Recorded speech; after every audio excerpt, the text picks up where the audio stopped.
TDP అధినేత చంద్రబాబు కుప్పంలో రెండో రోజు పర్యటిస్తున్నారు. ఉదయం ప్రజల నుండి వినతి పత్రాలు స్వీకరించి మధ్యాహ్నం ఇంటింటి ప్రచార కార్యక్రమం చేపట్టనున్నారు చంద్రబాబు. అనంతరం టీడీపీ నాయకులతో సమీక్షా సమావేశం నిర్వహించనున్నారు. తర్వాత రాజుపేట దగ్గర హంద్రీనివా కాలువ పరిశీలించనున్నారు. తిరిగి రాత్రికి ఆర్ఎండ్బి అతిథి గృహంలో బస చేయనున్నారు. చంద్రబాబు పర్యటనకి పార్టీ శ్రేణులు ఏర్పాట్లు పూర్తి చేశారు.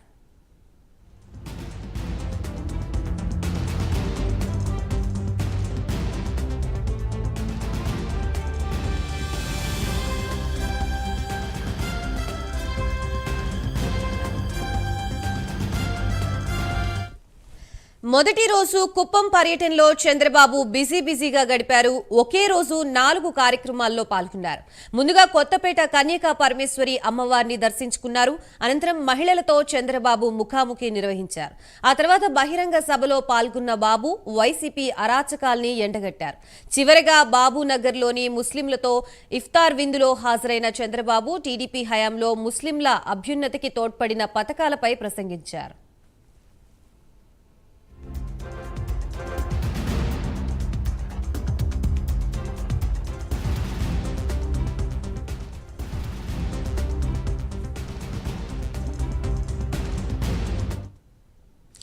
మొత్తంగా టీడీపీ అధినేత తన సొంత నియోజకవర్గమైన కుప్పంలో నిన్న ఈ రోజు పర్యటించబోతున్నారు. సో దీనికి సంబంధించి కంప్లీట్ అప్డేట్స్ ఇవ్వడానికి మా ప్రతినిధి సునీల్ సిద్ధంగా ఉన్నారు. సునీల్, చెప్పండి, ప్రధానంగా తెలుగు తమ్ముళ్ళు చంద్రబాబు పర్యటనకు సంబంధించి ఈ రోజు షెడ్యూల్ ఎలా ఉంది, ఎటువంటి ఏర్పాట్లు చేశారు?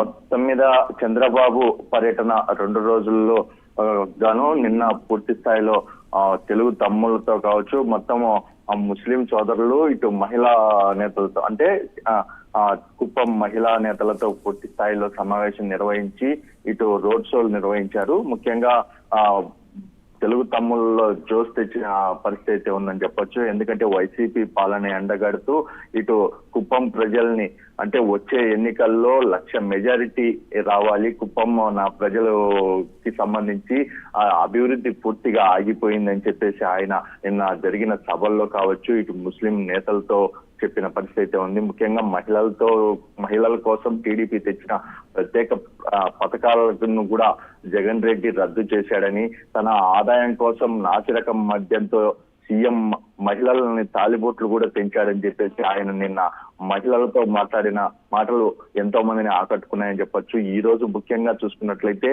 ఈ రోజు ఉదయం 10:50 నుంచి 11 గంటల వరకు ఆయన ఆర్ఎండ్బి అతిథి గృహంలోనే ఉంటారు. అక్కడ కొంతమంది టీడీపీ నేతలు, స్థానిక టీడీపీ నేతలు, ఇటు చిత్తూరు జిల్లా ఎమ్మెల్యే అభ్యర్థులు వాళ్ళందరినీ కలిసే అవకాశం ఉంటుంది. అక్కడ నుంచి నేరుగా కేవీఆర్ కళ్యాణ మండపం అయితే చేరుకుంటారు. అక్కడ కేవీఆర్ కళ్యాణ మండపంలో ప్రత్యేకంగా కార్యక్రమం నిర్వహించబోతున్నారు. ఇటు టీడీపీ నాయకులు కొంతమంది చేరికలు ఉన్నాయి. ముఖ్యంగా టీడీపీలో కొంతమంది వైసీపీ నుంచి వచ్చినటువంటి కార్యకర్తలు టీడీపీలో చేరబోతున్నారు. వారిని టీడీపీలోకి ఆహ్వానించబోతున్నారు. మరోవైపు 11:10 నుంచి 12:50 వరకు ఈ కార్యక్రమం ఉండబోతుందని చెప్పేసి ఇప్పటికే నాయకులు తెలిపిన పరిస్థితి ఉంది. అక్కడి నుంచి నేరుగా కేవీఆర్ కళ్యాణ మండపం నుండి నేరుగా బాబు నగర్ కి అయితే చేరుకుంటారు. అక్కడ నుంచి క్యాంపెయినింగ్ అయితే ప్రారంభించినట్లయితే తెలుస్తోంది. ముఖ్యంగా అక్కడ నుంచి నేరుగా రోడ్ షోలో ఆయన అయితే పాల్గొంటారు.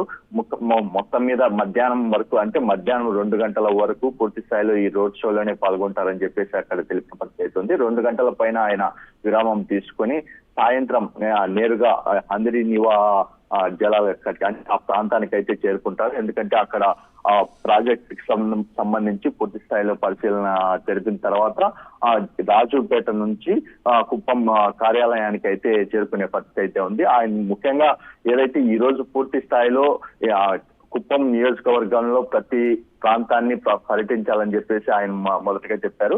అన్ని ప్రాంతాలకి వెళ్లి అక్కడ ఉన్నటువంటి సమస్యల మీద పూర్తిగా మాట్లాడే అవకాశం ఉంది. ముఖ్యంగా రేపటి దానికి ఈ రోజు రాత్రిలోపే పూర్తిగా కుప్పాన్ని పూర్తి చేయాల్సి ఉంటుంది. ఎందుకంటే రేపటి నుంచి ఆయన ప్రజాగలం పేరుతో సుమారు 31వ తేదీ, ఈ నెల 31వ తేదీ వరకు సభలు, రోడ్ షోలు నిర్వహించాల్సిన పరిస్థితి ఉంది. ఎందుకంటే రేపటి నుంచి చూసుకున్నట్లయితే సుమారు రేపు చిత్తూరులో మొదటగా ప్రజాగలం ప్రారంభిస్తారు. ముఖ్యంగా చిత్తూరు జిల్లాకు సంబంధించి పలమనేరులో ప్రజాగలం నిర్వహించిన తర్వాత నగిరిలో పబ్లిక్ మీటింగ్ నిర్వహిస్తారు. మళ్ళీ మదనపల్లిలో పబ్లిక్ మీటింగ్ ఉంటుంది. మళ్ళా 28వ తేదీ చూసుకున్నట్లయితే కదిరిలో ప్రజాగలం ఉంటుంది. సింగనమలలో పబ్లిక్ మీటింగ్ ఉంటుంది. మళ్ళీ రాప్తాల్లో పబ్లిక్ మీటింగ్ నిర్వహించబోతున్నారు. మరోవైపు 29వ తేదీ చూసుకున్నట్లయితే కర్నూలు జిల్లాలో ఎమ్మిగనూరులో ప్రజాగలం ఉంటుంది.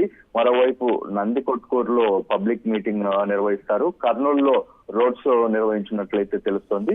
మరోవైపు కడప జిల్లాకి వచ్చినట్లయితే మైదుకూరులో ప్రజాగలం నిర్వహిస్తారు. ప్రొద్దుటూరులో పబ్లిక్ మీటింగ్ నిర్వహిస్తారు.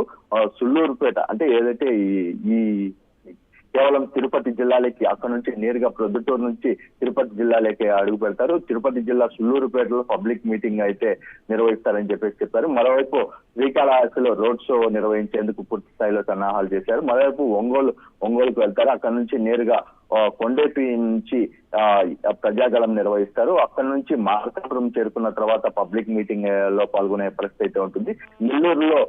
నెల్లూరు జిల్లాకు సంబంధించి కావలిలో పబ్లిక్ మీటింగ్ నిర్వహిస్తారు.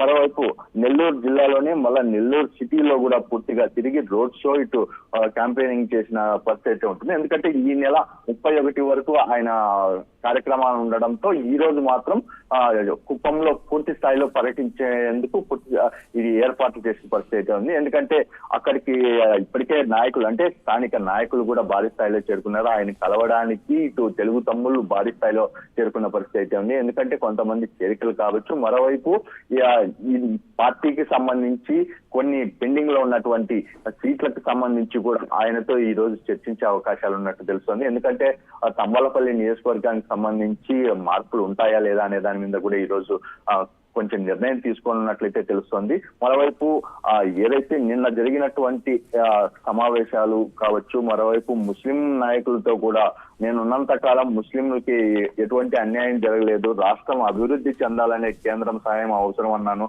కానీ ముఖ్యంగా ప్రజలకి ఏదైతే పింఛన్ విషయంలో కూడా నేరుగా ఇంటికే అందిస్తాను, 4,000 అందిస్తానని చెప్పేసి ఆయన అయితే మాట ఇచ్చిన. Right, thank you for the updates Anil.